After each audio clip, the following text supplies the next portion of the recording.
Welcome into the latest edition of ESPN FC. I'm Dan Thomas, joined by Ali Moreno and Stevie Nicol. A lot of talk over the last couple of days, obviously, about Isak, big moves, Gay not happening. And we've kind of been lost in the process a little bit. Manchester City being rubbish. Let's remind you of how bad they've been, shall we? When we take a look at the table, they currently sit 13th in the Premier League. Won against Wolves, all was rosy. Then, of course, lost against Spurs and then Brighton. And they currently sit in the bottom half of the table. Why are we so jovial about Manchester City struggling? Not because Mark Ogden's here, but look who else joins us. The man who told us, of course, pre-season that everything was fixed, everything was sorted. He predicted Manchester City to win the league, ladies and gentlemen. Nedum Onuoha joins us. Yeah, that's it. And unfortunately, going to finish 13th, whatever it is that you said. And I know you, Dan Thomas, as well. You said Gyökeres was going to be top scorer. Arsenal going to win the league. So I'm sure you'll have something to say soon as well. But yes, I think it's fair to say that last game for Man City and the Spurs one as well. You know, this isn't what we thought we would be seeing. And obviously, there was an overreaction in some ways to the Wolves game itself. But now we're sort of caught in a position to where for City, this next game, which happens to be a Manchester derby, almost feels like a must-win for the energy around the football club. Because you're seeing the signing of, say, like a Donnarumma, which is like a bit strange. Like, why is he coming in? You're seeing him going and performing so badly in that second half against Brighton. And you just hope, well, I hope anyway, that there's an element of stability here. Because one thing for sure across the last few years, if they would lose a game, I'd back them to not lose the next one. But at the moment, I'm really not sure at all. And I've not felt like this for a little while now. What's disappointed you most? Not in life, with City in general, Nedum. Well, City is life, so I can understand why you'd ask that question in that manner. But I think from the Spurs one, I've seen City lose games to Spurs before, but the manner in which they lost that first time it felt strange because Spurs were very deserving of that. And then in the second game that they lost against Brighton, it was the fact that they went from being in a position where it felt like they were in control. They had the lead, and then all of a sudden they were just being outrun. Brighton were really taking it to them, and James Trafford's having to make big saves. And I thought previously with City, they'd be better at holding on to a lead. And yes, being able to suffer, because realistically, Brighton are a good side, especially at home. But the fact that all of a sudden they're being essentially outplayed and they can't create anything, but the other team can create anything whenever they want, you know, that to me is a bit of a concern. And I thought it wouldn't necessarily be like that in these first few games. And now, as we say, because of the last two results, like how important is that Manchester derby at home? If United get a result here against City, like, I wouldn't be surprised if we heard boos in the stadium. That's the sort of magnitude of this game, which comes so early, at a point where realistically it doesn't matter, but a loss certainly would matter because, you know, people would be asking real significant questions. How does he fix it? Can he fix it, Nedum? I think he's just going to have to quit. I think the players are all going to have to quit as well, cancel the season. There's nothing to be seen here. It's going to be the worst season in history, Dan Thomas. Feisty, isn't he? He is feisty today. Yeah, I am. Just because, listen, the reason is, obviously, we saw this last season and he couldn't fix it. Yeah, I think it's different to last season because the position they're in now is whereby, like, the players that he'll be selecting for the next game are probably of a higher sort of less standing in terms of the ones that they were selecting in that spell where they struggled, because they was picking some players in certain positions. Like, this is how we saw Matheus Nunes starting playing right back, for example, or you saw the youngster in Jemai Simpson-Poussey is at Celtic now, you know, playing centre back in games against Brighton, for example, away from home last season. So I don't doubt that, you know, he will find a way to get through it. But it's interesting that he's got different voices around him now. Not necessarily to say the Colo Torre side of it, but Pep Linders might see this in a slightly different way to the way Guardiola does. How do the two come together to create something that's going to suit those players and suit the moment for City in any particular time? So I think it's interesting because you don't know how it's going to go. You don't know who's going to be playing in net. And as a consequence, that element of stability, which we've seen for many years now, all of a sudden you're a little bit unsure. And it comes at a time when teams really know that they're there for the taking every so often. Do you know, you're talking about desire there.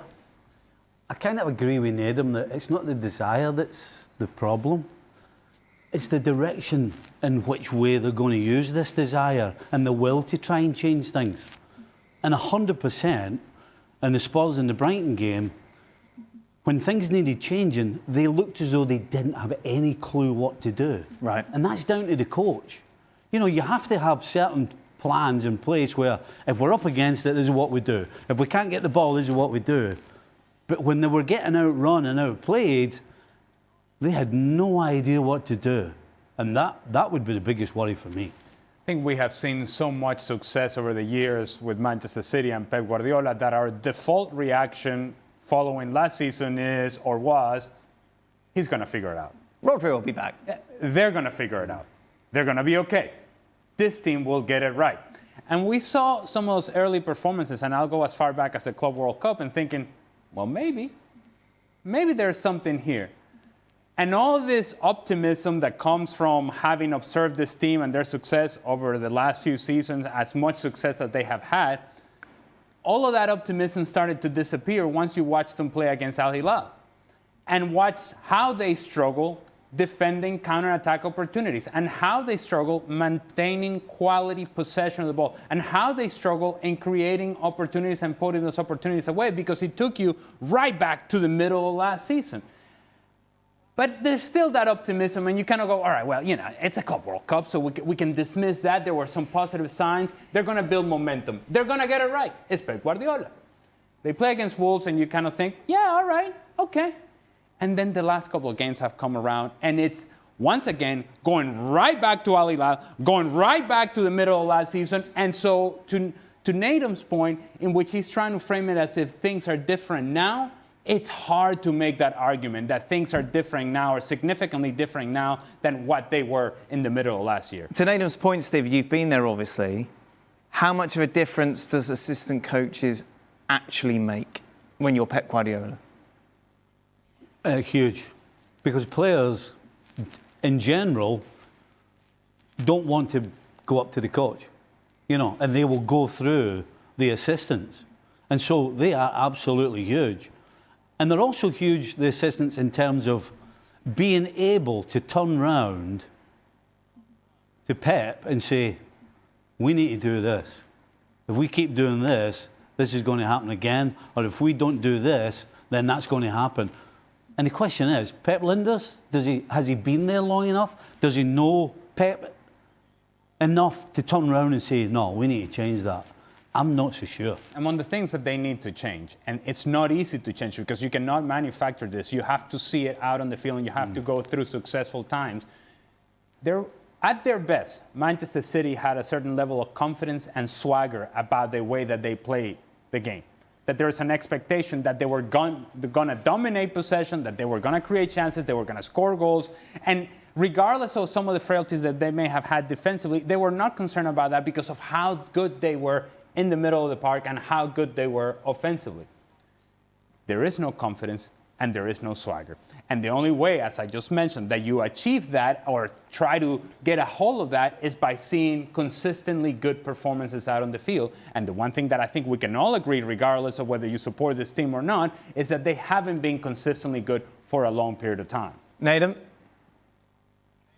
No, I think that's fair. And I think the points that everyone's making, I think they are right fair in themselves. And I think this season, you look at, say, those first few games, and you're seeing someone like a James Trafford in goal, who's a good goalkeeper, and I think will be like an England international. But you're wondering, well, how does he fit in with this City side? I think you saw in the Spurs game how, like, he's trying to do the things the right way for what the system needs, but he's not going to do it the same way that, say, Edison did, because I think Edison took City to a whole new level.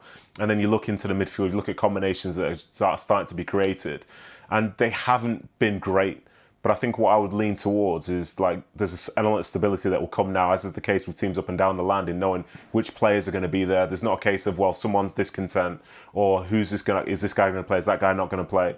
I think that stability is going to make a difference for the way that they approach games from this point forward. And I think with Linders and with these other people, yes, it's been a tough start for them, a disappointing start. I don't think it's all been negative. I think there have been certain spells where maybe they've done better than, we've probably given them credit for, like perhaps the first half against Brighton.